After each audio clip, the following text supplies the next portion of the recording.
Orang-orang di lingkaran sudah tahu. Saya adalah anjing yang dibesarkan oleh Song Wanning. Dia memintaku pergi ke timur. Aku tidak akan pergi ke barat. Dia memintaku berlutut sambil menggosok sepatu. Aku tidak akan menelangkakannya dan menyerahkan air. Untuk itu, sang pemimpin industri perfilman, Bai Yuanguang, yang kembali ke negaranya memaki saya seperti kolam dingin. Pria jenismu semua tulangnya lunak. Aku tertawa dan menerima tipnya. Berbaliku menatap Song Wanning. Apakah uang ini bagi Nyonya Song dihitung sebagai penghasilan sampingan atau mengurangi hutangnya? Song Wanning pikir aku akan terikat dengannya seumur hidup. Sampai hari itu aku menabung hingga cukup biaya operasi terakhir. Aku melempar cek yang ditandatangani tersebut di wajahnya. Song Wanning. Aku tidak akan menjual lagi. Di pesta ulang tahun Song Wanning. Aku berlutut di tanah dan mengelap tulisan anggur merah pada sepatu hak tinggi dia. Di sekitarnya semua orang kaya dengan lingkaran emas generasi kedua. Memegang gelas anggur dan terlihat seperti monyet. Lihat aku. Pengajaran suami perempuanmu itu benar-benar baik. Lebih patuh dibandingkan Golden Retrieverku. Si pembicara adalah sahabat terdekat Song Wanning dengan nada bercanda. Song Wanning mengayunkan anggur merah di tangan kirinya. Menatap dari atas. Melihat saya tertawa gila. Semua dirasa mahal dibelinya sepanjang hidup. Bisakah tidak patuh? Dia mengangkat dagu saya dengan ujung sepatu kakinya. Jiangqi memberitahu semua orang. Berapa uang saku yang saya berikan tiap bulan? Saya dipaksa menunduk menghadap matanya yang penuh mabuk. Meskipun posisinya merendahkan. Ekspresi saya tetap lembut, 500.000. Aku menjawab dengan tenang. Suara tidak keras. Orang di sekitar dapat mendengar jelas. Kerumunan meledak tertawa. Dibayar 500.000 untuk membeli seorang doktor dari sekolah unggulan sebagai pelayan. Pembelian ini memang hemat. Tidak heran sang jenius Jiang dan menolak pergi ke luar negeri untuk belajar lebih lanjut. Ternyata dia ingin hidup meringankan. Perbincangan terdengar menjengkelkan. Saya tidak mengocok mata sejenak. Aku menundukkan kepala dan perlahan-lahan menyekat tulisan, air, di bagian atas sepatu menggunakan tisu sutra. Tindakan itu lembut. Hanya saya yang tahu. 500.000 ini adalah uang penyelamat adik perempuan saya di Su. Setelah bersih terakhir, masih ada sedikit noda. Bangkit dan menganggukkan kepala sedikit. Nyonya Song membersihkan semuanya. Sung Wanting tampak tidak tertarik dengan penampilan mati saya. Menggerutu. Menarik sebuah kartu dari tas. Membuangnya ke wajahnya. Kartu bergores di tepi. Wajah meninggalkan bekas merah. Terguling di atas karpet yang dipenuhi huruf, air, dan dinikmati. Kau dan dia berbalik, tidak lagi menatapku masuk ke teman-teman. Sambil tertawa riang, ia membungkuk untuk mengambil kartu. Mengusap dalam debu. Memasukkannya ke dalam saku dekat tubuh. Gerakannya mahir. Tidak apa-apa. Aku menghitung di dalam hati. Ditambah dengan transaksi ini, hanya 100 juta tersisa untuk mencapai angka tersebut. Cepat. Aku hampir bebas, setengah-setengah. Pintu besar dibuka. Pandangan datang seketika. Penerangannya fokus pada pria yang mengenakan setelan putih di pintu, yang berkilau seperti bulan putih Song Wanning. Itu juga sumber penderitaanku. Karena aku dan Shen sudah tiga-tiga bagian. Terutama wajah sampingnya mengirim ke dalam. Melihat cangkir minum di tangan Shen hampir pecah. Dia menolak dari sisinya. Dengan mata yang melihat menabrak menuju Shen Yu. Di matanya penuh kegugupan. Memutar balik melalui pintu besar dan datang. Senyum dan tatapan mata melewati pintu, setiap kali jatuh sudut. Di sudut, tubuh dan mata berkilau tanpa terima kasih. Malam ini, dengarkan kamu mencari pengganti. Pergi ke depan Song Wanning. Menanyakan wajah Song Wanning pucat. Kaget berputar kepala, Song Hanyi menatap saya satu mata. Seolah-olah saya apa saja barang kotor berbicara sembarangan. Hanya asisten yang menangani pekerjaan sampingan. Mengapa dia buru-buru? Karena takut Shen Yu salah paham menahan diri. Masih terdiam, apa maksudnya? Tidak melihat Ayu datang? Jangan cepat keluar. Dia menunjuk pintu besar sejak 1 detik sebelumnya adalah tunangan, kemudian menjadi hancur. Di lingkaran ini, selama Shen Yu muncul, aku bisa kapan saja diubah menjadi debu. Saya tidak berbicara. Menunjukkan kepala, Song Xiao saya berbalik dan hendak pergi delel. Shen Yu memanggilku. Dia berjalan di depanku. Mengamati tangan, dia memegang korek api di tangannya. Karena kamu asisten, bantu saya menyalakan rokok ya. Dia memegang rokok di mulutnya tetapi tidak memberikan korek api. Namun ia tetap menatapku. Dia jelas menginginkan aku memakai korek api yang diletakkan di lantai oleh Song Waning, bersujud dan memberikannya kepadanya. Rokok itu sangat kuat. Dan juga dibungkus dengan aroma harum oleh Song Waning menjadi padat. Semua orang menunggu untuk menonton pertunjukan. Song Waning berdiri di samping. Menatap dingin. Di hatinya, dignitasku seperti Shen Shen. Perasaan Yu penting. Aku melihat Shen Yu, lalu melihat Song Waning. Kemudian saya tersenyum. Saya mengeluarkan ponsel. Buka kode pembayaran. Serahkan kepada Shen Yu. Tuan Shen. Di dalam proyek layanan saya, membuat rokok termasuk layanan tambahan berharga tambah. 1 kali 100.000. Meski Anda memindai atau mentransfer, udara tetap sunyi. Shen Yu terkejut. Rokok hampir jatuh, Song Waning menatap dengan mata terbuka lebar. Seolah pertama kalinya mengenal Jiang Qi. Apakah kamu gila? Apakah kau telah kehilangan uang tersebut? Song Waning melaju ke depan. Menjatuhkan ponsel saya. Ponsel jatuh dan layarnya pecah. Saya menatap ponsel di lantai. Dalam hati, saya marah dan ingin menghentikannya dengan 5 pukulan. Miss Song, dia memiliki mata yang tajam dan tangan profesional. Telepon menjadi tenang setelah pertunjukannya. Bagaimanapun, gaji saya mencakup melayani teman Anda. Parut dada Song Waning naik turun dengan kemarahan. Dia mengangkat tangan untuk memukul saya. Pergelangan tangannya di udara terhenti oleh saya. Ini pertama kalinya saya melawan. Song Waning terkejut. Memandang keteguhan saya. Apakah kamu berani menghalangi saya? Saya melepas tangan, mundur 1 langkah untuk menjaga jarak. Miss Song, saat ini sudah jam pulang kerja. Jika Anda membutuhkan saya terus memerankan. Menerima perlakuan tidak baik harus dibayar tambahan. Setelah selesai berbicara, saya mengabaikan ekspresi kedua orang tersebut. Berbalik dan keluar dari ruang pribadi. Keluar dari pintu gerbang hotel. Angin dingin malam pekat menembus tulang. Saya sadar. Banyak ponsel bergetar, pesan SMS panggilan pembayaran rumah sakit, Tuan Jiang. Kondisi saudara perempuannya sudah muncul. Perlu segera menjalani operasi tahap selanjutnya secara berulang. Polisi penegak hukum cepat mengumpulkan biaya operasi 1 juta.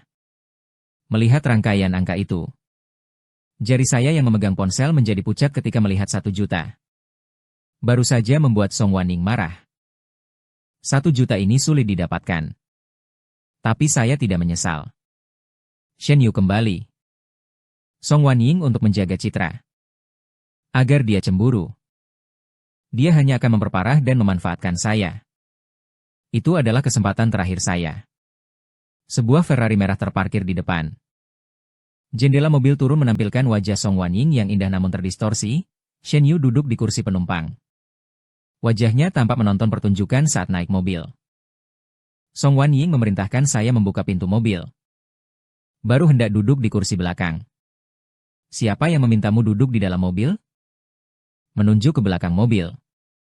Itu adalah tempat meletakkan anjing peliharaan. Atau memang kota kargo yang tidak bisa ditumpangi oleh manusia. Tidak menyukai bau orang hidup di dalam mobil. Kamu pergi ke belakang, hujan mulai turun semakin deras, saya melihat ruang sempit dan gelap itu. Kemudian lihat 2 orang di dalam kabin yang hangat. Saya berdiri di tengah hujan. Air hujan mengalir dengan lembut. Mengalir ke leher menambah biaya. 200.000. Tidak sabar, 500.000. Saya mengangkat mulut seperti singa. Kamu, Menggigit giginya lalu berjalan. Lembah 50.000 kolam kaku. Kamu benar-benar serigala mata putih yang perutnya belum matang. Saya mengelap wajah saya dengan hujan yang menembus ke dalam laci belakang. Kegelapan menutupi. Mesin mobil menyala. Berkedip getaran terdengar ketika saya berada di tengah kegelapan. Menahan kedua lutut dengan erat. 500.000 masih kurang 500.000. Kakak perempuan dan kakak laki-laki bisa segera menyelamatkanmu. Mobil mengemudi ke Hotel Bulgari. Tidak tinggal di rumah Song. Memilih hotel. Ternyata dia sedang bermain, menggoda dan melepaskan. Saat Song Wanying membebaskanku, aku basah kuyup. Terlihat lelah dan tak berdaya. Menatapku. Tersenyum anggun. Wanying. Asistenmu, tubuhnya cukup kuat. Song Wanying mengerang dingin. Tidak mau melihatku. Jangan pergi malam ini. Wanying Shenyu memotongnya. Pandangan mata ambigu namun terpisah. Kamu tahu aturanku sebelum saya memikirkannya. Lebih baik kita tetap menjaga jarak. Setelah berkata, dia masuk ke lobi hotel. Berdiri. Di tempatnya. Mata berwarna merah menoleh. Dia melepaskan amarahnya padaku. Lihat apa yang dilihat. Semua karena kau ini hati jahat. Tidak mau memperhatikan saya. Dia mengeluarkan cek, menulis sebaris angka, melemparnya kepadaku. Ini 500.000. Ambil uang dan cepat pergi. Melihatmu langsung jijik. Cek jatuh ke dalam hujan. Saya membungkuk, mengambilnya dan menyimpannya dengan aman. Ditambah dengan 500.000 ini lengkap. Saya berdiri tegak. Melihat wanita yang telah melayani saya selama 3 tahun di depan mata saya. Cantik, kaya, bodoh, tajam hati. Saya pertama kali menatap lurus. Dia. Sampai dengan belas kasihan, uang dan barang terpisah. Apa yang kamu katakan tentang suara hujan yang keras? Dia tidak mendengarnya dengan jelas. Saya berkata. Saya meningkatkan suaranya. Menampilkan senyum tulus. Terima kasih, bos. Terkejut sebentar. Sepertinya tersengat oleh senyuman. Kamu tertawa kepadaku. Semua hanyalah pujian. Kecil hati tidak pernah sepenuhnya melepaskan diri saat ini. Penyakit saraf yang tegas. Dia mengutuk satu kalimat. Pergi dengan jarak jauh. Tampak seperti lampu belakangnya menghilang. Saya menelpon rumah sakit. Biaya operasi Dr. Lee sudah lengkap. Besok pagi saya langsung pergi membayar. Tolong atur operasi secepatnya. Putuskan telepon. Saya menghela napas lega dan selesai. Anjing-anjing selama 3 tahun terakhir sudah cukup. Mulai besok, saya kembali menjadi dokter jenius yang dulu memegang pisau bedah. Situasi menahan tidak semudah itu. Keesokan harinya pagi. Saya baru saja membayar dan melihat adik perempuan masuk ke ruang operasi. Telepon seluler berdering. Song Wanying dan Jiang Qi langsung bergegas ke kantor polisi. Suara tajam. Dengan panik, apa yang terjadi? Saya mengernyitkan wajah. Ahyu menabrak orang saat memandu. Song Wanying dengan suara menangis. Dia minum alkohol tetapi masih melaju di jalan yang salah arah. Sekarang para jurnalis menutup kantor polisi sehingga tak ada jalan masuk. Jika terungkap, karir seninya benar-benar hancur. Saya menggenggam ponsel dengan erat saat mengemudi di bawah pengaruh alkohol. Melanggar peraturan lalu lintas dan menabrak orang merupakan kejahatan serius. Karena itu, saya bertanya dengan dingin. Kamu datang untuk mengambil tanggung jawab. Berperilaku penuh keyakinan. Seolah-olah memerintahkan saya membeli kopi. Kamu dan memiliki siluet yang mirip. Kemarin malam lagi keduanya berada di. Selama kamu mengakui bahwa mobil itu dikendarai olehmu. Saya akan menata semua pengawasan di sana. Saya sudah mengatur orang untuk menyelesaikannya. Saya tertawa marah pada. Ini penahanan di penjara. Mungkin saja akan dihukum. Saya bisa memberimu uang. Berteriak meminta 5 juta, bukan 10 juta. Jika kamu bersedia mengambil tanggung jawab. Berapa banyak yang kamu butuhkan? Saya akan memberi kamu 10 juta, angka astronomi. Namun bagi dokter bedah saraf mantan, ini bukan sekadar uang. Dengan munculnya titik gelap, tidak akan lagi bisa mengambil pisau bedah. Selama 3 tahun. Untuk menyembunyikan identitas demi adik perempuan. Tidak berarti saya akan melayani orang jahat. Menghancurkan hidup. Apakah kamu mendengar? Tidak ada kamu. Adik perempuan bukan akan menjalani operasi, kan? Kamu membutuhkan uang. Jika kamu setuju padaku, segera beritahu orangnya untuk mentransfer dana ke rumah sakit. Tangan saya membawa satu sisa etika profesional menguap. Baik. Saya perlahan-lahan berbicara ke telepon. Aku akan memutus panggilan. Lihat lampu merah di ruang operasi. Tatapan matanya menjadi tua. Karena kamu mau main besar. Jadi saya akan ikut bermain denganmu, bagi yang utama saya tidak akan meminta bayaran. Aku butuh kamu segera datang ke kantor polisi. Dan bersembunyi di ruang istirahat di belakang pengacara. Penuh dengan bau alkohol. Wajahnya terluka. Melihatku? Dia ingin melihat penyelamat. Berlari datang dan mengekang wajahku. Jiangqi cepat memberitahu polisi. Mobil itu dikendarai olehmu. Kemarin malam kamu mencuri kunci mobilku. Ekspresinya mengerikan. Tanpa sopan. Menyerahkan saya sebuah pernyataan dakwaan. Belajarlah. Jangan salah satu kata pun. Selama kamu menerima uangnya, segera masuk rekening. Dia menatapku tanpa rasa bersalah. Hanya memang wajar. Saya sekilas membaca dakwaan, tulisannya sangat bagus. Shen Yu mendapat. Bersih-bersih. Semua air kotor dituangkan. Aku tertangkap mencuri mobil dan mengemudi dalam keadaan mabuk. Tuduhan melarikan diri ditegakkan. Di kehidupan ini, jangan berharap bangkit kembali. Berapapun uang kosongnya, sulit ditemukan. Saya tidak berbicara. Song Wanying menekan alisnya. Kekepalan? Sebagai manusia, harus puas. Orang seperti kamu yang berasal dari bawah tidak akan pernah menghasilkan 10 juta. Mengambil beberapa tahun kebebasan untuk menukar dengan 10 juta. Kamu sudah besar. Ya. Sudah besar. Aku menoleh ke atas. Hal ini membuat sudut mulut pria dan wanita melengkung. Namun sebelum masuk, saya memiliki sesuatu yang akan saya tunjukkan kepada. Saya mengekstrak sebuah buku catatan hitam. Semua rekaman mengenai kebiasaan dan selera selama 3 tahun sebagai pacar saya. Dan beberapa catatan abu-abu di perusahaan ayahnya. Mengira bahwa saya ingin menunjukkan kesetiaan dengan mengambil sesuatu barang rusak. Kemudian saya melepasnya. Buku catatan jatuh ke mesin penghancur kertas di sebelahnya. Suara berdengung tajam. Di tengah suara mekanik, buku catatan berubah menjadi pecahan-pecahan yang tetap berdiam.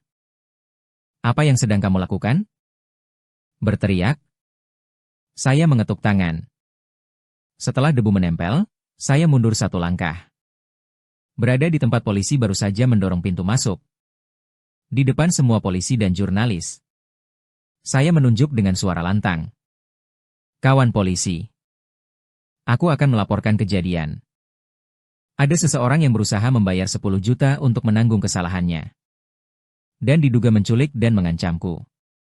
Saudari perempuan di atas meja operasi merupakan rencana utama Miss Song Waning, keturunan besar grup Song. Pelakunya adalah aktris terkenal Shen Yu. Saya memiliki rekaman. Saya mengeluarkan perekam suara. Menekan tombol memutar suara tajam dan pedas Song Waning. Suaranya menggema di seluruh ruang. Asalkan kamu bersedia menanggungnya. Berapapun yang kamu inginkan. Saya akan memberikannya kepada kamu. Apakah saudari perempuan tidak harus menjalani operasi? Lampu kilat mati berkelap-kelip dengan gila. Suara shutter seperti petir. Wajah Song Waning pucat seperti kertas. Dia melihat saya gemetar seluruh tubuh. Seolah-olah melihat hantu. Kamu memandangku dengan senyuman licik. Dia berbicara tanpa suara menggunakan gerakan bibir. Mengucapkan 3 kata. Sudah kadaluarsa. Keluarga Song ingin mengubah yang gelap menjadi putih. Hanya membutuhkan 1 malam. Saya di kantor polisi dalam aksi balasannya. Seperti lelucon di depan Kapital. Keesokan paginya, peringkat teratas pencarian hangat berubah. Bukan mengemudi dalam keadaan mabuk tersembunyi. Pakai top. Namun terjadi kebuntuan. Chip Song Waning adalah rekaman drama. Beredar ke akun pemasaran dan mengirim pemberitahuan. Mengatakan bahwa ini adalah naskah Chen Jing yang menangkap. Saya bersedia berakting untukmu. Penampilannya sangat realistis. Menyesatkan ruang komentar publik. Semua hanyalah armada bot, aku bilang saja. Bagaimana Shen Yu tidak mungkin mengemudi dalam keadaan mabuk? Ternyata itu hanya uji coba drama. Bayi terkejut sampai mati. Jiangqi ingin terkenal, mungkin sudah gila. Dia membawa rekaman latihan untuk melapor ke polisian. Untuk mendapatkan posisi. Mereka bahkan tidak memperhatikan wujudnya. Saya dengar adik perempuannya masih tinggal di rumah sakit. Adik perempuan orang seperti ini juga bukan sesuatu yang baik.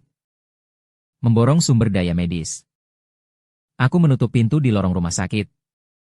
Telepon seluler penuh dengan pesan penghinaan pribadi. Di pintu itu, 2 penjaga tubuh dalam setelan hitam milik keluarga Song berdiri. Dr. Lee membawa folder rekam medis datang. Wajahnya terlihat buruk. Tidak berani melihatku. Mr. Jiang sangat menyesal. Dr. Lee. Suara terdengar sangat rendah. Pihak rumah sakit baru saja memberitahu Anda tentang operasi adik perempuannya. Venting telah dibatalkan. Aku mengangkat kepala, menancapkan kuku ke dalam uang di telapak tangan. Aku sudah bayar. Bukan masalah uang. Dr. Lee menghela napas. Matanya melintas kedua penjaga tersebut. Maksud di atas adalah kerusakan perangkat memerlukan perbaikan. Kapan tepatnya dapat diperbaiki? Tidak ada keyakinan tentang kerusakan perangkat. Song Waning menyesap jari tangan. Bisa saja memutus oksigen saudara perempuanku. Seorang pria parubaya mengenakan setelan bergaris menyerahkan kartu nama. Tuan Jiang, penasihat hukum keluarga Song. Saya adalah penasihat hukum grup Song. Pria itu menggeser kacamata. Urusan resmi saja. Mengenai rekaman yang Anda berikan di kantor polisi kemarin. Karena tidak ada bukti video. Dan berada dalam situasi non-publik. Kekuatan hukumnya sangat rendah. Sebaliknya, Ibu Song telah memberi kuasa kepada pihak kami untuk mempersiapkan tuntutan terhadap Anda atas pemerasan. Pelanggaran hak kehormatan serta pencurian rahasia dagang. Pandangan matanya penuh penghinaan. Tuan Jiang. Anda adalah orang pintar. Menghadapi gugatan hukum dengan keluarga Song. Menunda selama 3 hingga 5 tahun. Anda mampu menanggungnya. Apakah orang di Icu itu mampu menanggungnya? Saya memandangi dia. Di telingaku seluruhnya suara alarm mesin pernapasan adik perempuan. Keras melawan keras. Adik perempuan pasti mati. Saya mengambil muktermal dan menendangnya ke lantai. Bongkak, dalamnya pecah menjadi serpihan. Mencabikkan pergelangan kaki. Mengalir darah menetes. Saya berteriak kepada pengacara dan penjaga tubuh, jauhi saya, semua gulung pergi. Pengacara mundur 1 langkah untuk menghindari noda air, sudut mulutnya menunjukkan reaksi. Sepertinya Tuan Jiang perlu tenang sejenak. Pukul 8 malam ini, Yunding akan terkunci, memaksa mengirim berita kepada Nyonya Song Song, menunggu di dunia tanpa kembali berjalan. Singapura mati, saya berdiri penuh, singa terengah-engah, wajahnya runtuh. Ekspresinya cepat mereda. Dia membungkuk dan mengambil sepotong pecahan kaca. Rasa menusuk di telapak tangannya terasa tajam. Membuatku terjaga, seperti ikan yang menggigit kail. Di tengah malam, awan menekan dan membuka. Angin dingin menabrak ruang kabin. Tertawa mengeluarkan suara. Song Wanying duduk di sofa kulit asli. Mengayun gelas minuman sambil Shen Yu duduk dalam bayang-bayang. Wajah kirinya menempel pada kain kasa. Matanya menatap dengan sinis. Wan yang tidak bangkit, wajahnya lemah lembut mengangkat matanya. Udara hujan berdesir seperti selimut. Aku berdiri di pintu dengan pakaian olahraga. Suara saya serak bergetar. Berpikir, memetik, memetik. Song Wanying tertawa gila menaruh gelas anggur. Dia berjalan maju untuk melihat saya, Jiang Dacai. Apakah kantor polisi tidak tampak gagah kemarin? Bukankah Anda ingin memeluk saya dengan erat? Bagaimana sekarang mengetahui bahwa dia meminta tolong dan ingin keluar? Dengan tangan bermain di tong sampah rokok, menatap kepalaku. Kamu Yingdan bersamanya apa kepala? Aku berada di lengkungan kaki yang sudah tua. Song Wanying menahan tangan. Bisa memetik. Dia langsung menunjuk karpet. Sujud sambil berkata. Di dalam tubuhku, teman minum dan Huo Fudai berhenti bergerak, membuatku mengunci telapak tangan. Dalam pikiran ada adik perempuan di atas tempat tidur domba. Aku menegangkan melengkung. Bersujud di atas karpet wall. Tidak Yu tertawa terngiang hihihi. Aku bilang dia anjing. Lihat ia bersujud lebih banyak sekali. Datang dan menendang bahu saya. Aku tidak melarikan diri. Tegas datang dengan goyang-goyang mata turun ke dada. Lampu indikator kamera mikro. Sudah disembunyikan secara rahasia. 1. Saya tidak bersembunyi. Aku menghadap langsung. Aku menunduk kepala. Aku salah. Aku seharusnya tidak melaporkan polisi. Tidak seharusnya duduk bersama kalian. Aku terlalu ingin menyelamatkan adikku. Song Wanying sangat puas. Dia kembali duduk di sofa. Menyempatkan kaki menjorok menyentuh lututku. Jika sudah patuh sejak pagi, tidak ada masalah. Apa yang kamu katakan? Aku mengangkat kepala, tatapan mataku terdiam setara 10 juta. Saya berkata tunai atau transfer. Ditambah 1 tiket pesawat ke luar negeri. Kamu tetap tenang, lalu Song menumpahkan abu rokok. Tiba-tiba berdiri. Kamu ingin lari. Mengapa kamu, sialan, tidak mau pergi mengambil? Jika kau ingin ke luar negeri pasti akan berpikir untuk pergi. Aku harus pergi. Aku buru-buru lari. Di dalam negeri, aku sudah tidak dapat bertahan lagi. Setelah uang masuk, aku langsung menandatangani surat. Aku mengakui rekaman berkata bahwa pengakuan mengenai mengemudi di bawah pengaruh alkohol merupakan laporan gagalku. Membalas dengan menggigit balik. Kemudian aku menghilang dan tidak pernah muncul di hadapan kalian lagi. Bao Yuming memukulku. Kamu akan begitu baik. Namun, kamu memang berencana menempatkan kami pada tempat mati. Karena aku ingin bertahan hidup. Aku menjerit kepada Shen Yu. Bagian atas leherku setengah benar setengah palsu. Keluarga Song telah membunuh semua jalannya dengan racun. Aku tidak bisa melakukan operasi pada adikku. Saya bahkan tidak pernah bekerja. Pintu pengakuan saya telah dilemparkan telur. Saya hanyalah menyerah seperti kalian. Aku hanya membutuhkan uang untuk menyelamatkan diri.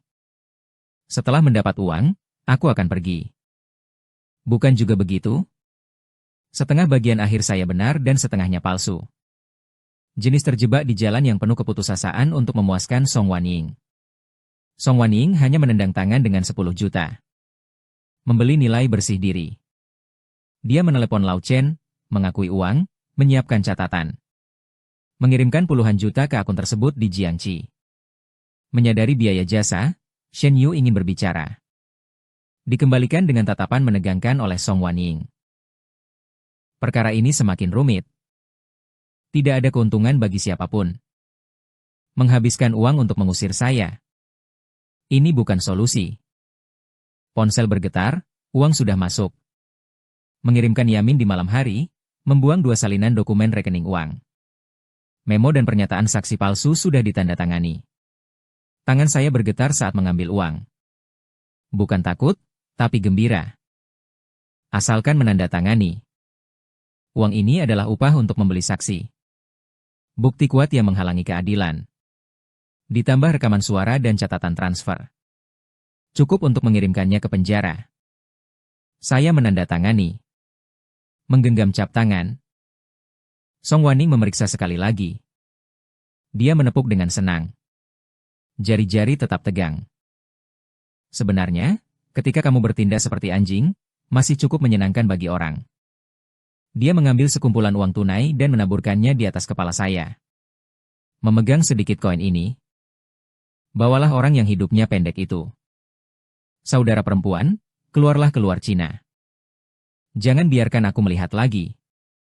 Aku mengambil uang di tanah, menatanya rapi dan memasukkannya ke dalam saku. Terima kasih, Nona Song. Berikan hadiah. Saya berdiri, lutut saya terasa mati rasa. Melihat matanya Shen Yu. Dia bersandar di sofa sambil merokok. Secara jelas menghela napas. Dia juga berpikir sudah selesai. Jadi saya akan pergi dulu.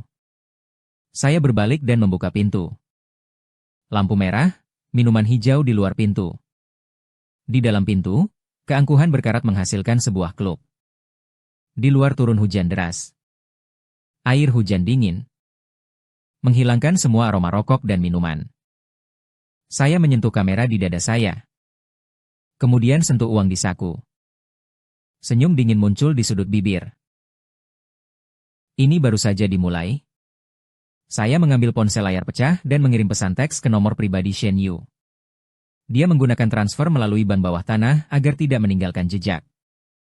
Jika terjadi masalah, 1 miliar itu adalah perempuan gila yang kau perintahkan supaya saya menanggung tuduhan. Dia adalah korban tak bersalah. Kamu hanyalah salah satu istrinya.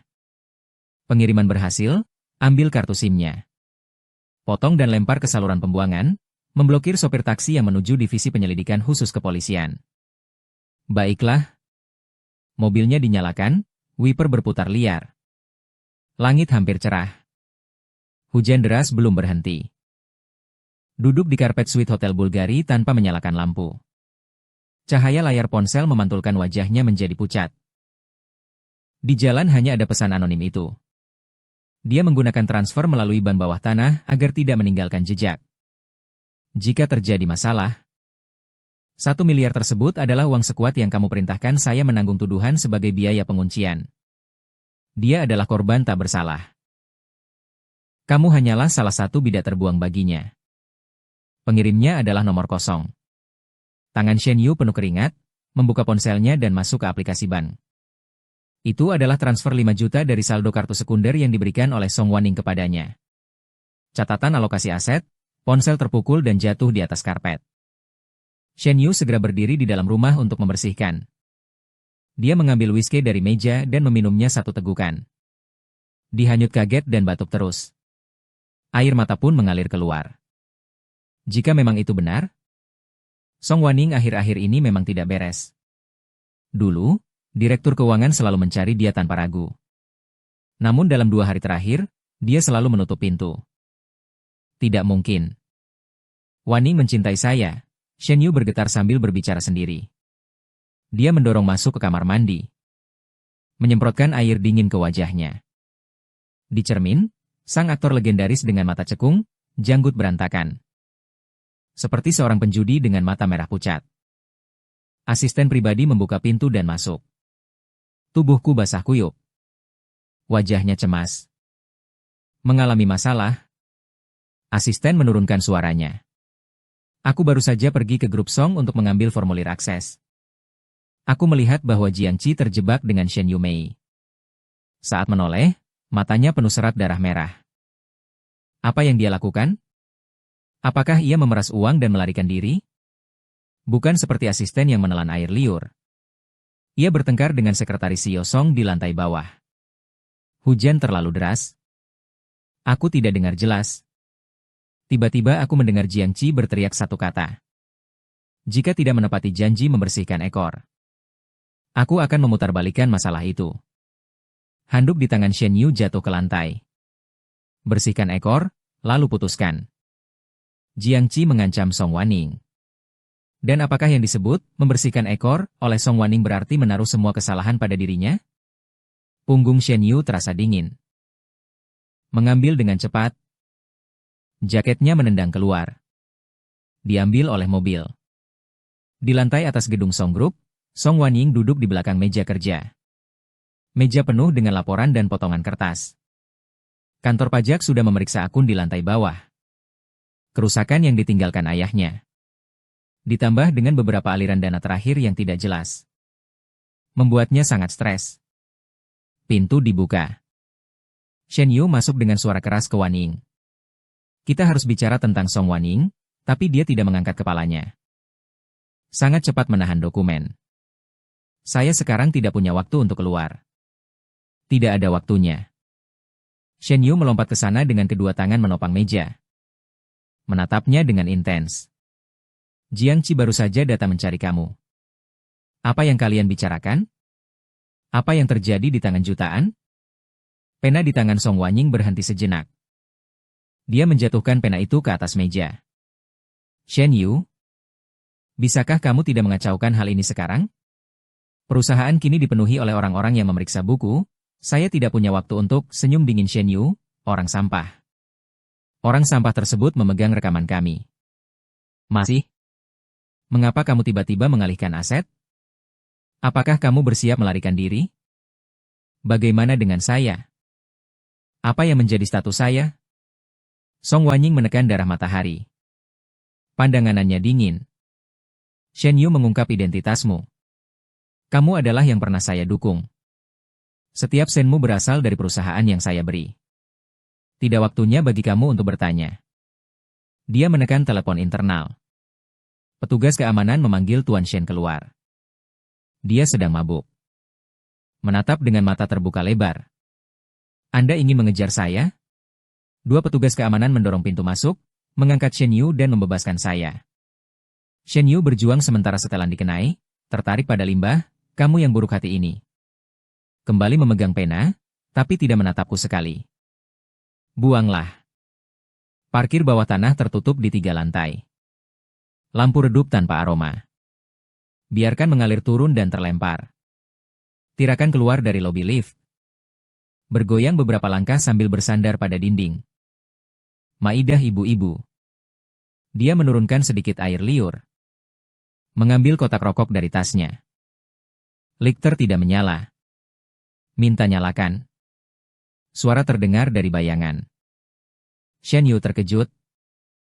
Lighter jatuh ke tanah. Dia mengangkat kepala dan berdiri bersandar pada tiang semen. Memegang sebuah koin di tangan.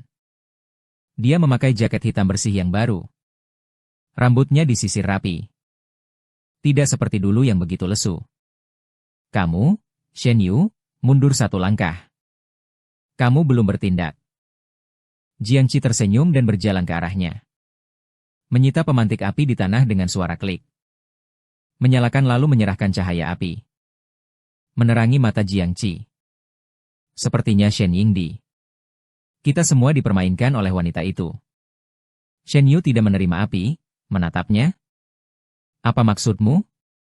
Jiang Qi menarik tangan kembali. Ia sendiri menyalakan 1 batang rokok. Menghirup 1 tarikan. Tadi saya di lantai atas. Sekretaris Ibu Song memberi saya ultimatum terakhir. Dia menatap Shen Yu. Dia berkata bahwa 10 juta itu uang untuk membuatku diam. Namun bukan untuk melindungimu, melainkan untuk melindungi struktur saham keluarga Song. Pernafasan Shen Yu terengah-engah. Selanjutnya berkata, Miso mengatakan agar aku menyalahkanmu, Jiang Qi, atas semua tanggung jawab mengemudi malam itu. Dia berkata, lagi pula ketika kau menggunakan narkoba. Andi sudah lama menghabiskan lebih banyak untuk mengemudi mabuk. Menutupi, dia hanya masuk dan bertahan di dalam selama beberapa tahun. Menunggu sampai investasi Ventura selesai. Dia akan memberimu biaya pindahan, teriak Shen Yu. Aku tidak menggunakan narkoba. Itu rumor saja, bukan? Jiao Qi mengangkat alis. Namun Mi Song tampaknya memiliki laporan pemeriksaan kesehatan di tangannya. Apakah ini benar atau palsu? Apakah penting? Modal ingin kau menjadi gelap. Kamu sudah gelap. Shen Yu bersandar pada dinding. Kakinya menjadi lemah. 2 tahun lalu. Di pesta pribadi. Song Wan Ying memang menyerahkan kepadanya sebuah laporan pemeriksaan kesehatan dan rokok. Juga selalu berada di tangan Song Wan Ying. Ternyata sejak saat itu, dia sudah mulai merancang. Menjadikannya kambing hitam yang siap diserang kapanpun. Bagaimana dia bisa begitu kepada saya? Shen Yu mengikuti Qiang Hua dan duduk di lantai. Menggenggam kepala dan menarik rambutnya dalam ketegangan. Menunduk melihat Emerson, seorang pemain drama tanpa ampun. Namun di hadapan kapitalis, pemain drama hanyalah mainan. Dia mengeluarkan sebuah kartu nama. Menyisipkannya ke dalam saku Shen Yu. Ini adalah kontak divisi penyelidikan eksekutif. Jika saya kamu, saya tidak akan menangis di sini sekarang. Menahan diri sambil berputar seolah hendak pergi, DLL. Sekali gigit memegang bagian bawah celana. Kenapa kamu harus memberitahu saya ini? Bukankah kamu sudah mengambil uangnya? Berhenti. Menunduk dan menoleh sebentar. Menggenggam tangannya. Ia mengkerutkan dagunya. Karena saya juga ingin hidup dengan menahan diri. Suara rendah. Dia ingin saya memberikan kesaksian palsu. Mengirimmu ke dalam. Kemudian menumpahkan air kotor ke tubuhku. Kata dia bahwa saya memaksakan satu batu untuk dua burung. Menghilangkan kedua orang yang tahu rahasia kami. Dia melarikan diri dari genggaman Shen Yu. Shen Yu sekarang bisa menyelamatkanmu. Hanya dirimu sendiri. Mengeluarkan sebuah kain. Berputar beberapa kali di atas tanah. Jatuh. Duduk di lantai selama 10 menit. Tubuhnya dingin. Dia gemetar tangan ketika menelpon nomor yang disimpan selama 5 tahun. Mengatur pengacara untuknya. Telepon berdering lama sebelum seseorang menjawab. Pengacara Tuan Shen. Suara tersebut bersikap acuh tak acuh kepada Wang Lu. Jika saya mengatakan bahwa jika kasus Dewi terungkap, apa konsekuensi yang akan saya hadapi? Bertanya apakah ini? Pengacara berdiam sejenak. Tuan Shen. Mengingat tekanan opini publik saat ini. Jika ada orang yang mengaku bersalah, baiklah. Jika polisi menyatakan bahwa tangan Anda sendiri terlibat, dia terlibat melarikan diri. Tujuannya Song adalah bekerja sama dengan penyelidikan kepolisian sebanyak mungkin. Berusaha mendapatkan perlakuan yang lunak. Intinya Song.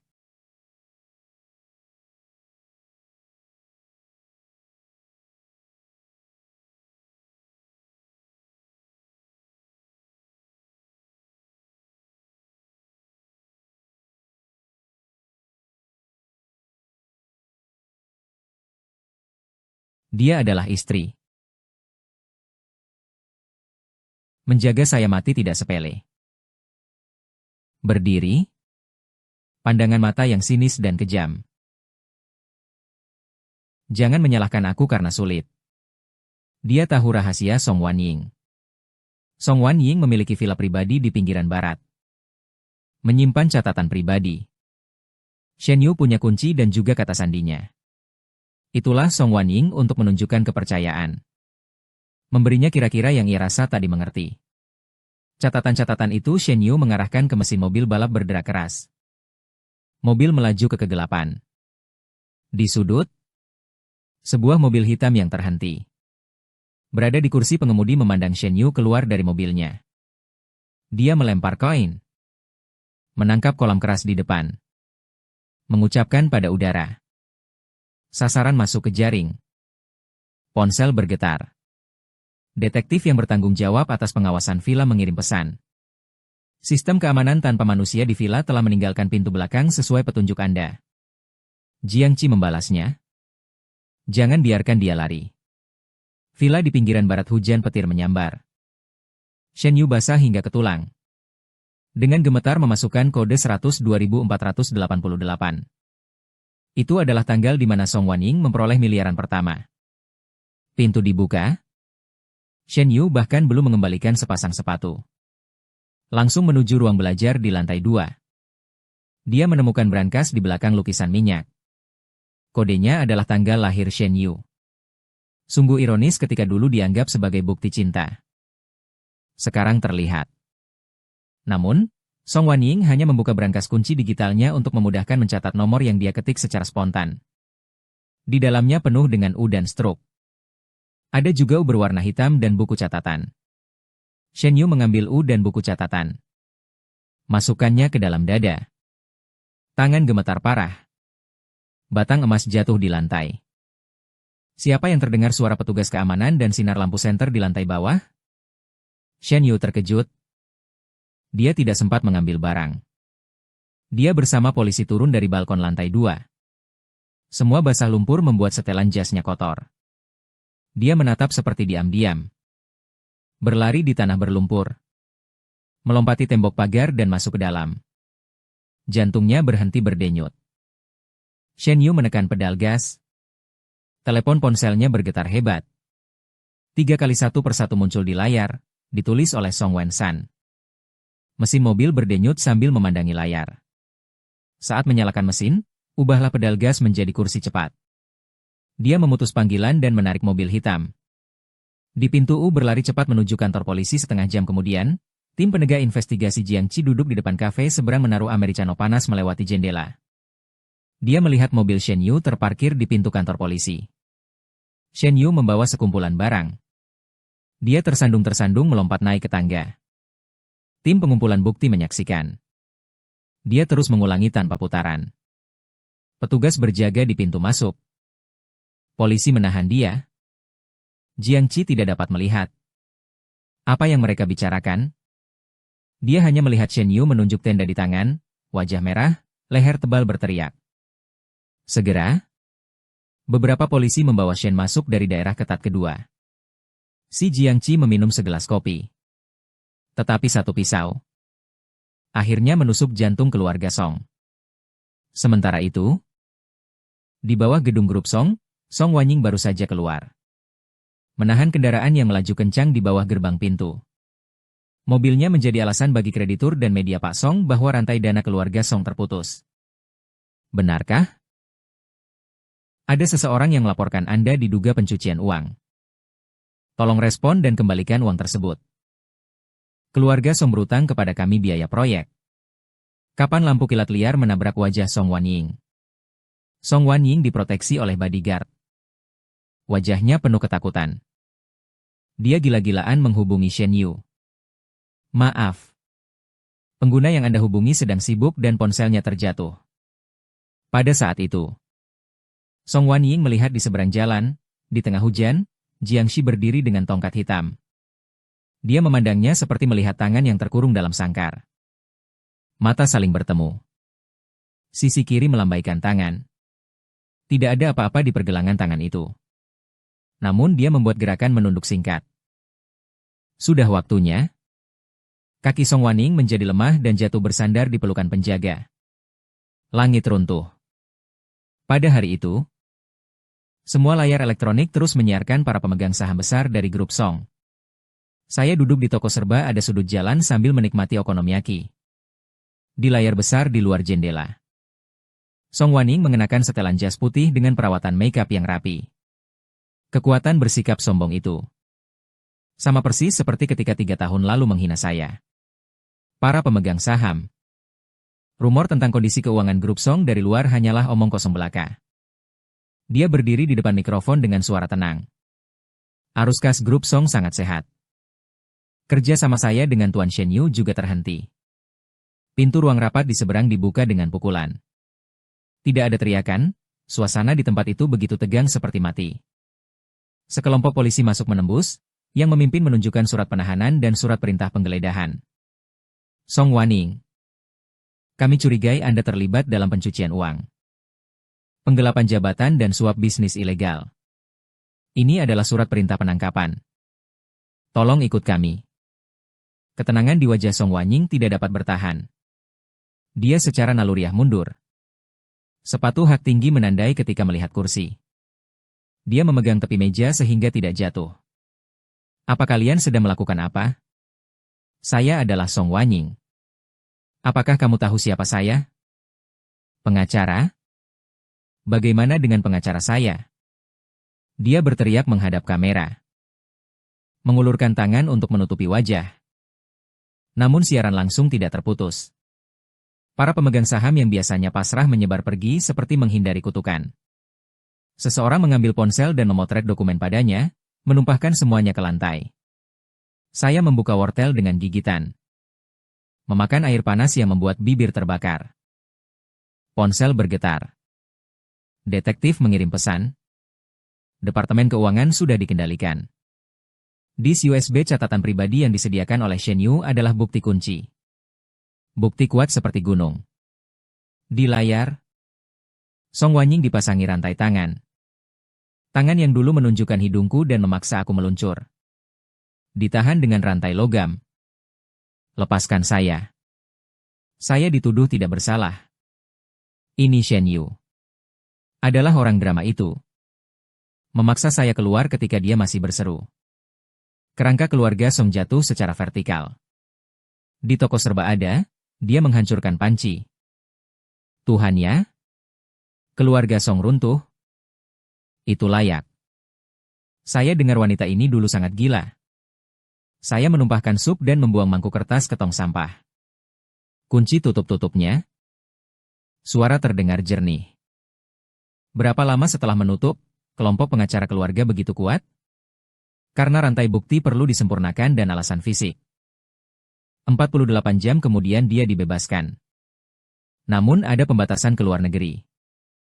Setelah hujan berhenti di tengah malam, aset dibekukan. Saya duduk di dalam mobil menonton rekaman pengawasan melalui ponsel. Itu adalah rumah mewah keluarga. Sebelum meninggalkan ruang tamu, saya memasang kamera mata jarum di atas lukisan minyak di atas kompor api. Di dalam rekaman, mendorong pintu. Masuk ke dalam rumah. Tidak dapat menahan diri. Tidak menyala lampu. Rumah kosong yang menakutkan. Dia masuk dengan tergelincir. Menendang jepit hak tinggi. Memburu ke lemari minuman keras. Ingin menuangkan wine. Namun melihat ada perangku yang ditempel di atasnya. Dia tampaknya menutupnya sambil memotong kuku sampai terpisah. Darah mencemari perangku menjadi merah. Dia mengambil wine merah dan melemparkannya ke tanah. Kaca berserakan. Cairan anggur mengalir menutupi seluruh lantai, dia bersandar di dalamnya. Mengangkat layar ponsel. Cahaya menerangi wajahnya yang terdistorsi. Dia menonton berita. Berita utama adalah video pernyataan diri Shen Yu. Pria ini demi mengurangi hukuman. Mengalirkan seluruh air kotor kepada Song Wanying. Saya dipaksa. Song Wanying mengancam saya dengan kontrak. Dia sebenarnya adalah orang di video penyiar Shen Yu yang menjerit dan menangis. Song Wanying tertawa, hehehe. Tertawanya memecahkan kesunyian di ruang kosong. Suara tawa Shen Yu terdengar menyakitkan. Saya menolongmu, saya memberimu segalanya. Kamu sungguh berani menggigitku. Dia tertawa sambil menangis. Bukan penyesalan. Itu kemarahan. Penghinaan karena digigit anjing sekali saja. Aku membuka album foto di ponselku. 3 tahun yang lalu. Hari hujan deras. Foto aku bersujud di pekarangan menyiapkan sarang untuk anjingnya. Pada waktu itu, seluruh tubuhku menjadi milikmu. Dia berdiri di depan jendela sambil minum kopi menonton drama. Mengirim keterangan kedua pemantauan. Saat melihat foto itu, dia terhenti selama 10 detik. Kemudian terjadi ledakan. Dia melempar ponsel ke arah kamera dan tetap tegang. Dia bangkit dari lantai. Berputar. Pandangannya hancur. Kamu adalah segalanya, bila tidak ada kamu. Tidak akan dilihat. Jika tidak ada kamu. Buku catatan tidak akan bocor. Kamu menghancurkan semua logikaku. Ia hancur di hatinya. Dia tidak pernah salah. Dia menyerbu dapur. Dengan memegang pisau buah gading, ia muncul. Dulu dia memaksa saya mengiris apel dengan pisau. Sekarang menjadi alat itu. Dia menghindari keamanan pintu masuk. Melarikan diri melalui lorong rahasia di garasi bawah tanah. Lorong rahasia itu dibangun ayahnya dulu untuk meloloskan utang. Dia berpikir ia akan mati ketika saya menyeka. Pada akhir tahun 3, dia sudah mengetahui pengawasan. Menjadi salju. Saya mematikan ponsel, menyalakan mobil dan pergi ke gedung terlantar di pinggiran kota. Di bawah sinar matahari, angin kota besar berpasir memukul wajah. 5 tahun terlantar di bawah sinar matahari. Hanya tersisa rangka besi. Aku menapaki serpihan batu menuju platform lantai 3, di sini tidak ada dinding dan angin. Melalui gedung terdengar desahan, wuh. 3 tahun lalu. Aku ingin membeli rumah di sini untuk memberi tempat tinggal bagi adik perempuanku. Namun pengembang melarikan diri. Adik perempuan saya terdiagnosis sakit berat. Ini adalah tempat di mana mimpi buruk dimulai. Itu juga tempat di mana Song Wanning berakhir. Suara arus listrik terdengar dari earphone. Target mengalami kebuntuan. Perhatikan keamanan. Sniper sudah berposisi. Itu Kapten Chen dari Divisi Penyidikan Kriminal. Aku menyalakan rokok dan mengetahui hal itu. Suara pintu terkunci saat taksi di lantai bawah berhenti secara tiba-tiba. Sepatu hak tinggi menapak di atas beton. Dadada. Aku duduk di atas jalur beton sambil merokok. Memantau pintu tangga.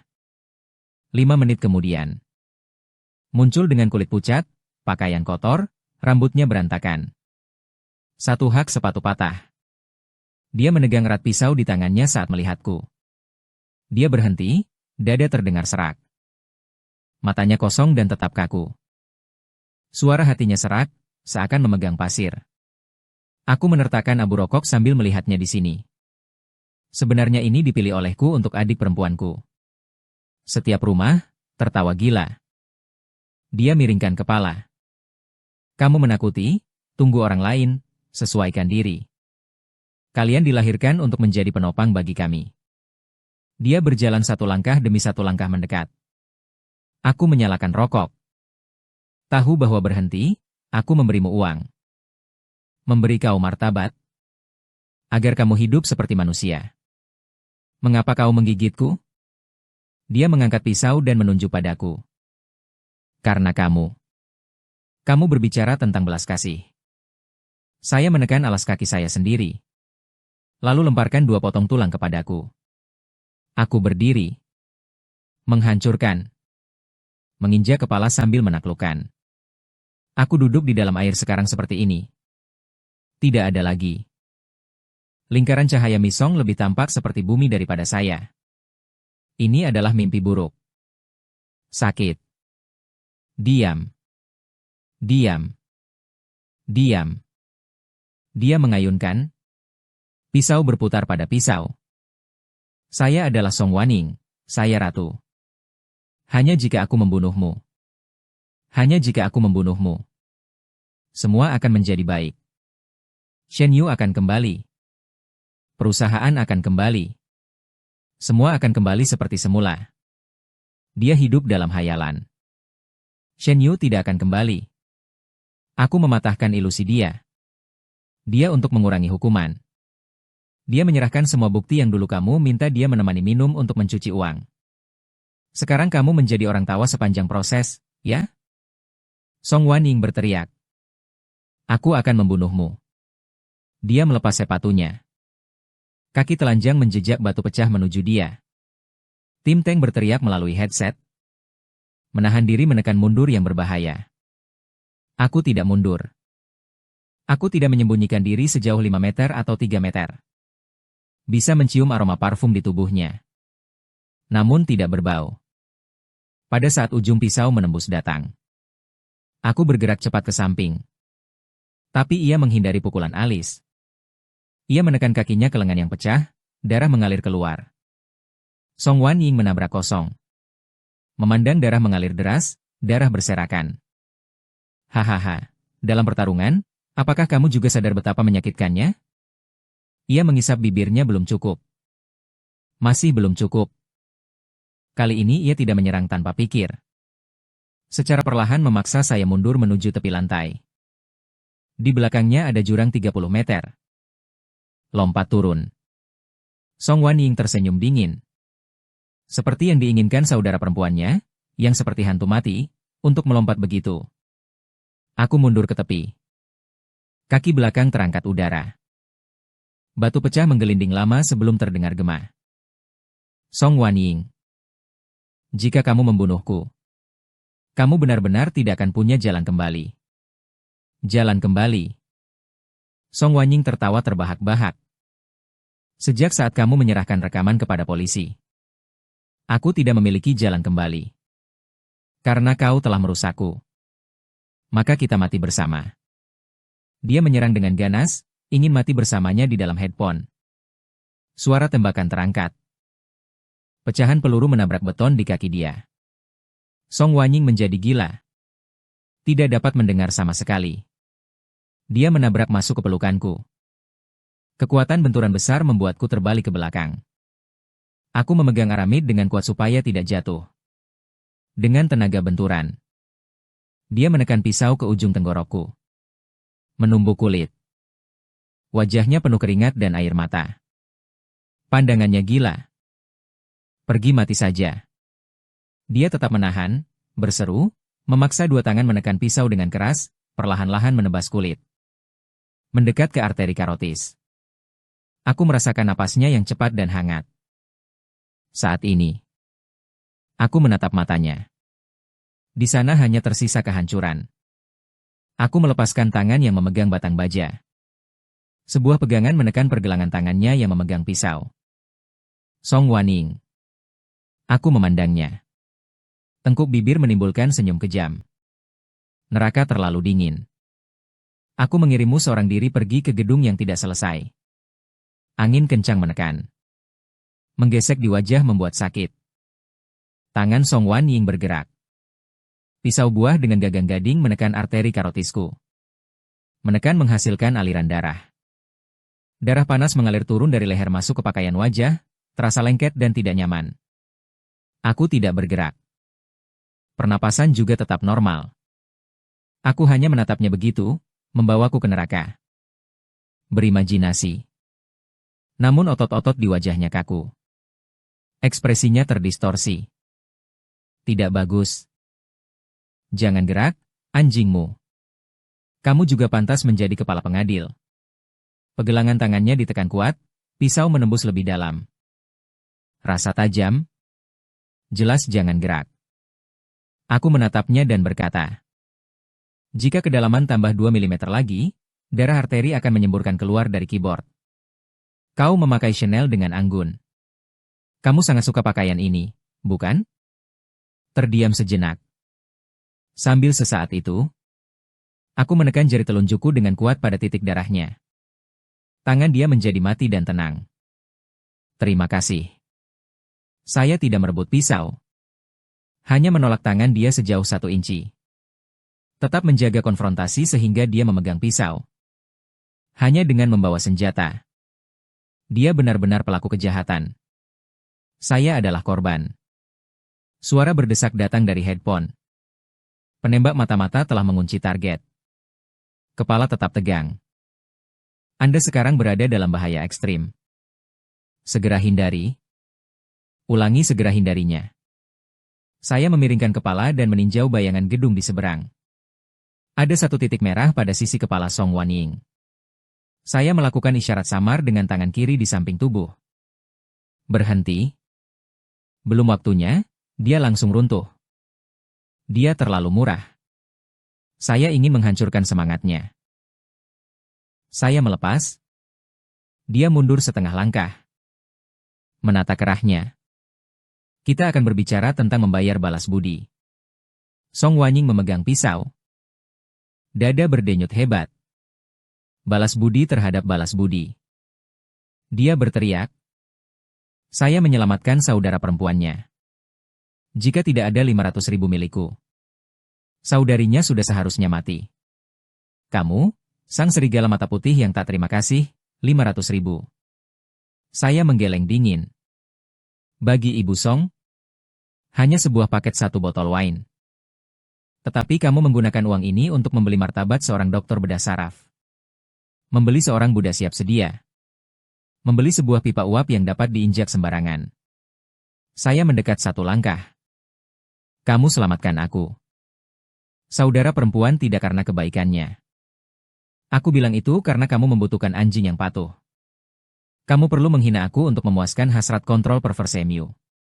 Melihat seorang jenius dulu.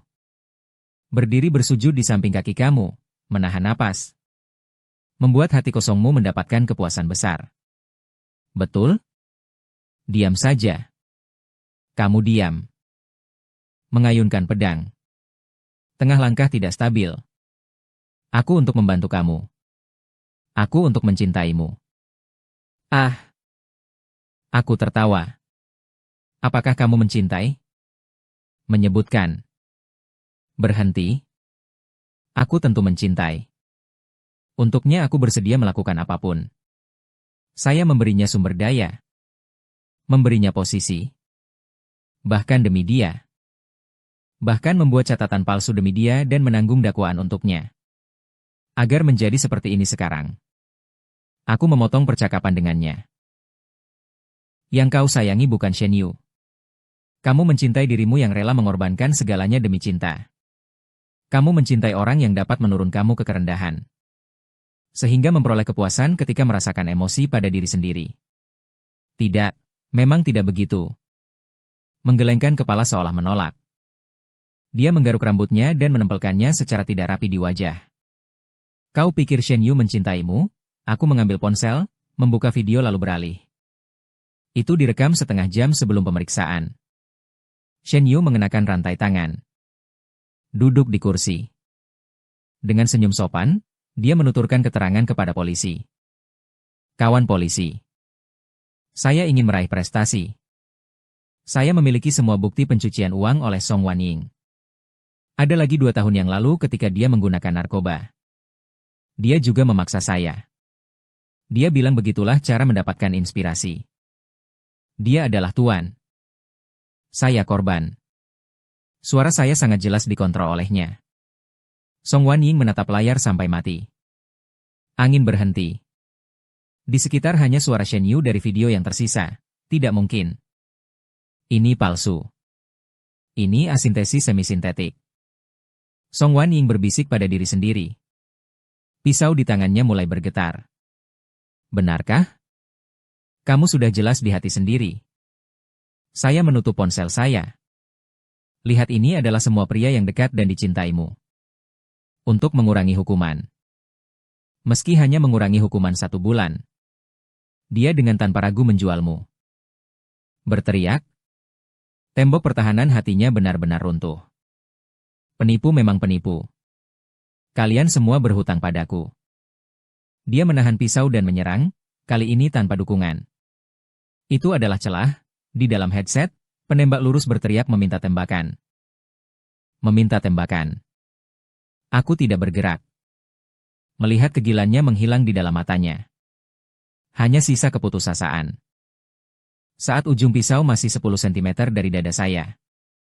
Dia menghentikan tenaga. Seolah-olah dikendalikan. Angin berhenti, tangan mengelilinginya. Hanya jatuh di atas beton.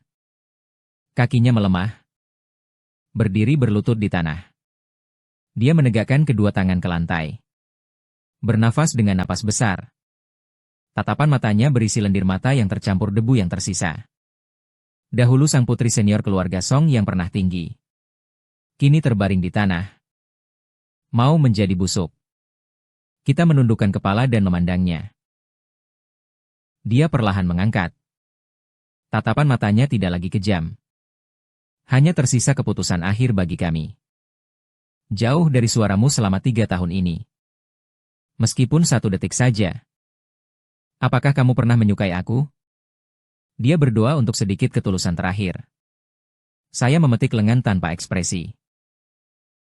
Suara saya dingin. Sebagai seorang dokter, saya menatapnya. 1 kata 1 jeda, dokter tidak memiliki perasaan terhadap virus. Hanya jelas. Pupilnya Song Waning mengkerut. Dia membuka mulutnya tetapi tak ada suara. Akhirnya dia terbaring di atas tanah, menghentikan gerakan. Perintah terdengar melalui earphone. Pintu besi dibuka dengan pukulan. Petugas khusus menyerbu atap. Tidak boleh bergerak. Berbaring sambil menahan kepalanya. 2 petugas khusus menyerbu ke atas. Mengikat kedua tangan Song Waning, sebuah peti kunci dingin bersuara, klik. Peti kuncinya mengikat pergelangan tangannya. Song Waning tidak melawan. Wajahnya menempel pada beton. Tatapannya kosong hingga berakhir. Tidak ada rasa kepuasan pembalasan. Hanya kelelahan. Aku memetik koin dari saku. Itu adalah yang pertama. Dia melemparkannya kepadaku di pesta. Itu menunjukkan penghinaan yang saya alami selama 3 tahun. Saya berjalan ke depannya, berlutut, Polisi khusus menatap saya dengan waspada. Saya mengibaskan tangan menunjukkan tidak apa-apa. Terpaksa mengangkat matanya untuk melihat kain. Ini mencari roh. Saya memetik koin sehingga jatuh di atas beton di samping wajahnya. Suara, ding, terdengar. Sisa kejahatan akan dibawa ke penjara nanti. Saya berdiri dan berbalik. Menuju pintu tangga. Suara klakson polisi di bawah terdengar keras.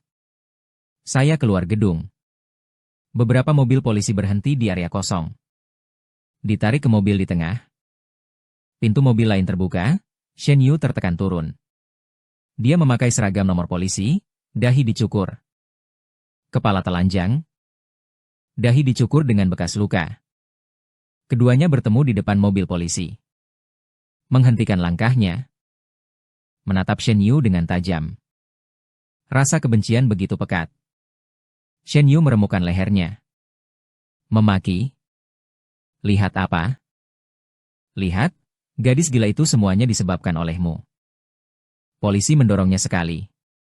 Song Wanning tiba-tiba tertawa. Tajam namun putus asa. Ah Yu. Dia menjerit serak kepada bayangan Shen Yu. Aku menunggumu di neraka. Shen Yu bergetar sejenak. Masuk ke dalam mobil polisi. Song Wanning juga ditarik masuk. Melalui jendela besi. Dia terakhir kali menatap dunia di luar. Melihat aku di balik bayangan. Aku tidak melihatnya berbalik pergi. Lampu neon kota menyala. Aku menelepon rumah sakit. Dr. Li adalah kabar baik yang saya beritahu kamu, Jiang Qi. Baru saja seseorang secara anonim menyumbangkan satu set peralatan bedah kelas atas. Ditujukan untukmu. Adikku bisa langsung menjalani operasi. Saya menggenggam erat ponsel. Baik. Aku mengangkat kepala melihat langit. Aku segera menelepon dan menggantung telepon. Saya menarik napas dalam. Udara hanya beraroma tanah basah setelah hujan. Aku adalah Jiang Qi. Aku seorang dokter. Operasi berhasil. Pasien keluar rumah sakit. Mengenai biji yang dipotong. Biarkan saja ia terbengkong. Aku masuk ke dalam kegelapan malam. Tidak lagi menoleh kembali. Suara palu jatuh bergema lembut. Terdakwa Song Wanning terbukti melakukan pencucian uang. Kejahatan penahanan ilegal. Kejahatan luka sengaja. Kejahatan penyalahgunaan jabatan. Berbagai kejahatan dihukum bersamaan. Hukuman seumur hidup penjara. Penarikan hak politik seumur hidup. Penyitaan seluruh harta pribadi. Tergugat melakukan pengkhianatan. Keterangan palsu. Penggunaan narkoba. Dan mengizinkan orang lain menggunakan narkoba. Hukuman penjara 10 tahun. Denda RMB 5 juta yuan. Suara shutter terdengar satu suara. Di ruang terdakwa. Terbaring lemas di tanah. Wajahnya bengkak tak tertahan. Saat mendengar keputusan. Tiba-tiba melompat ke samping. Ini karena kau sendiri yang menyebabkan semuanya. Jika bukan kamu yang memintaku membuat catatan palsu. Jika bukan kamu yang memintaku menanggung kesalahan. Bagaimana aku bisa menjadi seperti ini? Kau wanita beracun. Petugas pengadilan menanjak. Menekan dia. Shen Yu dibawa ke atas meja. Wajahnya menempel pada pola kayu. Dan masih berteriak mengutuk Song Wanning, tidak bergerak. Dia memakai pakaian penjara abu-abu. Rambutnya dipotong pendek. Wajahnya pucat gelap, tidak menatap Shen Yu maupun penonton. Hanya menatap gelas air di depan hakim, permukaannya tetap tenang. Ketua pengadilan mengacungkan tangan. Song Wanning berdiri. Kunci kaki menggesek lantai. Terdengar suara gemerisik. Ketika melewati baris pertama ruang pendengaran. Langkahnya terhenti sejenak. Saya duduk di sana mengenakan kemeja putih. Menggenggam koin itu. Dia menoleh ke arahku sambil melihat bibirku bergerak. Kulit mati mengangkat. Akhirnya tidak mengatakan apa-apa. Didorong pergi oleh penegak hukum. Dibayang-bayang pintu samping. Masih berteriak. Suara semakin menjauh. Tuan Jiang selesai, Letnan Chen di sekitarnya memukul pundak saya. Menutup notebook, pertarungan ini berakhir dengan baik. Buku catatan gelap keluarga Song membantu kami menemukan banyak musuh. Saya berdiri, mengambil koin dan menaruhnya di saku. Ini adalah keadilan hukum. Keluar dari pintu gerbang pengadilan. Sinar matahari menyilaukan. Tak terhitung mikrofon diserahkan. Jurnalis berkumpul di sekitar saya. Tuan Jiang. Sebagai saksi kunci. Apakah Anda puas dengan hasil keputusan? Tuan Jiang.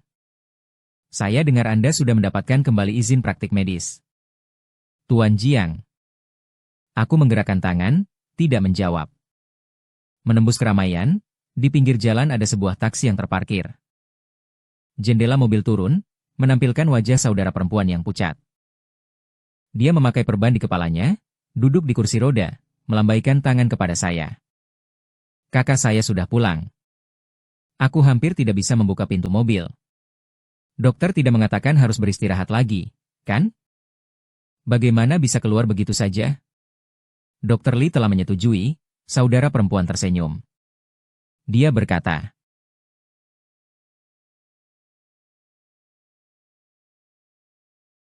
pencahayaan hari ini bagus. Cocok bagi pasukan pendukung. Juga cocok untuk memulai kembali. Saya mendorong kursi roda saya di trotoar. Cahaya matahari menembus lewat dedaunan. Udara pucat menyebar turun. Tepian belakang tangan saya dulu dipenuhi oli sepatu dan noda anggur merah. Sekarang bersih sekali. Hanya ada bau antiseptik yang ringan. Saudaraku. Kemudian kita pergi ke mana rumah sakit? Kita juga harus dirawat di rumah sakit. Tidak akan bekerja. Saya memegang erat pegangan. Saudara akan menyelamatkan semua orang yang belum diselamatkan selama 3 tahun. 5 tahun kemudian, musim dingin di utara datang lebih awal. Angin membawa serpihan sutra. Penjara wanita di utara kota. Rangka pintu besi yang berat. Suara gesekan bantalan terdengar tajam. Sebuah siluet bengkok muncul. Setelah keluar. Bersikaplah lebih baik. Jangan membuat masalah lagi. Petugas penjara melambaikan tangan. Bawalah seluruh pakaian lamanya di sini. Ambil sendiri. Wanita baik mengangguk. Menerima tas plastik bekas. Itu adalah penjara 5 tahun bagi Song Wanning. Ditambah dengan lengan hati yang terlepas. Gelombang rambut dulu. Mencuat setengahnya. Rendah dan menempel di kulit kepala. Wajah penuh dengan bercak coklat. Bawang pipi menonjol. Lubang mata dalam. Dia mengenakan jas katun lama yang tidak pas dari penjara. Akhir lengan mengikis serbuk kapas. Tidak ada orang yang menjemputnya. Keluarga Song sudah pergi lebih awal. Orang-orang yang dulu mengelilinginya. Pada bulan pertama dia masuk, mereka sudah menghapus semua kontak. Dia menutup rapat mulutnya. Dengan kerutan leher, dia berjalan menuju hal tebus. Orang-orang menghindarinya dengan menutup hidung. Di tubuhnya ada aroma yang sudah lama tak terpapar cahaya matahari. Bersama dengan salad murah. Berjalan panjang, matanya tak panjang. Seorang gadis muda tersentuh sebentar. Mengepak jaket bermerek. Kotor sekali. Siapa begar ini? Badan Song Wanning bergetar. Secara tidak sadar menunduk dan bersujud. Maaf. Gerakan sangat mahir. Terlihat rendah diri. Gadis itu memutar matanya. Dia pergi sambil memakai sepatu hak tinggi. Menatap sepasang sepatu hak tinggi berwarna merah. Matanya terlihat bingung. 5 tahun yang lalu. Dia juga memiliki sepasang sepatu seperti itu. Pada saat itu, seseorang berlutut di tanah. Menggunakan sarung tangan sutra mahal untuk membersihkan debu dari sepatunya. Ia juga mulai batuk keras yang memutuskan ingatan. Rasa darah mengisi tenggorokannya. Dia menutupi tubuh keringnya. Nyeri membuatnya tidak bisa membungkuk. Harus pergi ke rumah sakit. Dompetnya hanya memiliki beberapa ratus yuan untuk perjalanan. Dia menghitung 3 kali. Menggenggam koin di telapak tangannya. Semua penuh keringat. Lobi dipenuhi suara riuh. Berdiri di jendela pendaftaran, melihat layar digital yang menampilkan angka-angka bergulir, matanya tampak kabur. Pendaftaran siapa? Perawat di pintu juga tidak menoleh. Tidak, saya melihat penyakit. Suara Song Wanyi tercekik. Nomor ahli 300, nomor biasa 50. Song Wanyi meraba uang di saku. Tangan bergetar sebentar. 300 adalah biaya obatnya setengah bulan. Biaya tambahan untuk nomor biasa sudah lunas. Perawat mengetuk keyboard. Hanya sore yang tersisa. Mengerti atau tidak? Menunggu sambil memegang formulir pendaftaran. Dia melayang ke area tunggu. Belum duduk. Dia menduduk di sudut dengan punggung menghadap tembok dingin. Di sampingnya ada dua ibu-ibu yang sedang bicara. Ah! Apakah kamu sudah mendengar? Direktur Jiang dari bedah saraf lagi melakukan operasi besar. Siapa Direktur Jiang? Jiang Qi? Itulah ahli yang sangat muda dan sangat tampan. Kata orang masih gelar doktor yang kembali dari luar negeri? Dulu sepertinya pernah mengalami beberapa pukulan. Hilang selama beberapa tahun. Setelah kembali dalam beberapa tahun terakhir, benar-benar luar biasa. Tidak ada bedah yang tidak bisa dia lakukan. Saya tahu dia. Saya tahu, penyakit cucu kecil saya itu memang dia yang memprediksinya. Ah! Direktur Jiang itu memang sangat baik. Selalu berbicara dengan lembut dan tidak sembarangan memberi obat. Song Wanyi gemetar seluruh tubuhnya. Mendengar nama Ci ini terasa seperti jarum menusuk saraf. Dia tiba-tiba mengangkat kepala menatap kolom ahli di dinding. Posisi tengah baris pertama. Pria di foto memakai tali besar. Kacamata berselimut emas. Tampilan mata yang jernih. Sudut mulutnya menampilkan senyum profesional. Ini Jiang Qi. Bukan lagi anjing yang berlutut di atas tanah. Bukan lagi pria jahat yang seluruhnya basah oleh hujan. Song Wanyi menaruh kepalanya di atas lutut. Mengikat rasa malu dirinya dengan jaket kapas lusuh. Membakar seluruh tubuh. Dia ingin melarikan diri dari nyeri hebat di wilayah tersebut. Dia menempatkan dirinya di tempat tersebut dan memanggil nomor 142 Song Wanyi untuk berobat di ruang diagnosis pertama melalui siaran. Saat mengingat Song Wanyi gemetar sebentar. Ruang diagnosis pertama. Itu adalah ruang dokter spesialis. Meskipun jelas terdaftar nomor biasa. Di mana nomor 142? Perawat pendaftaran awal Song Wanyi memegang formulir. Song Wanyi menahan dinding, gemetar dan berdiri, jatuh di sini. Bagaimana Anda selalu membuat kesalahan saat mendaftar? Perawat departemen mengernyit.